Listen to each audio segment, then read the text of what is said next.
Good evening, everybody. This is Dr. Troy Fullerton with Bilingual Barrier Busters, and I want to continue the discussion tonight of the use of the preterite or the imperfect by giving you a pro tip that I have never read in any book anywhere, but yet I know it works, and I hope it helps you. Let me explain what it is. If I can clearly see an event occur in my mind's eye, that is more than likely going to be the preterite tense that I'm going to need to describe it.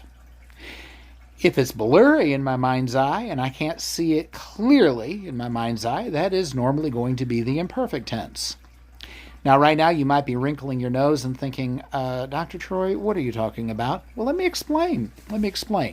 Let's take a sample sentence that could be said either way in English. What if I said, I went to that church when I was a kid? And I'm pointing at a building.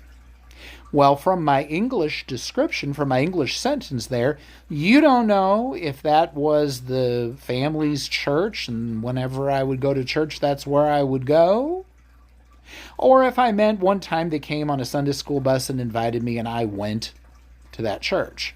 Did I go once? Or did I habitually go there?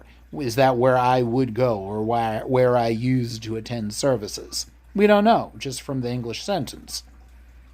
Well, in Spanish, you'd know immediately.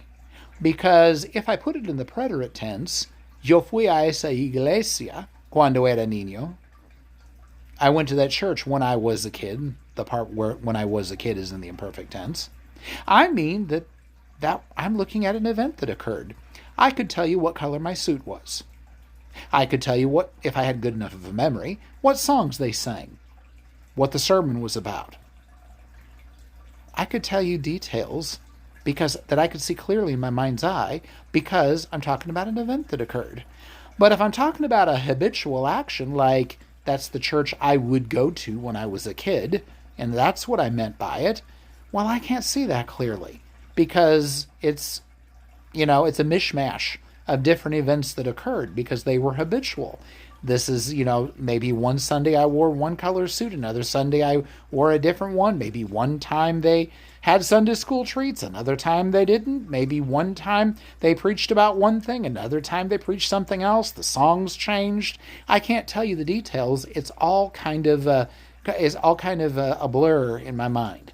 That's one really good way to tell should you use the preterite or the imperfect. Give it a try as you're conversing and see if I'm right.